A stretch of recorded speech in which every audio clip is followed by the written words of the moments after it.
You ask Tiger to solve.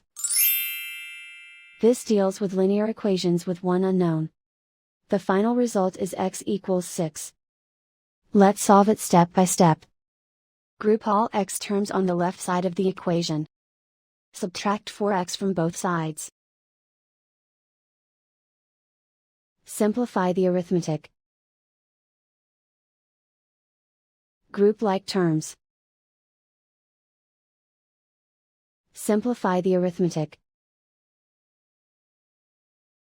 Convert the x into a positive number. Multiply both sides by -1. Remove the ones. Simplify the arithmetic.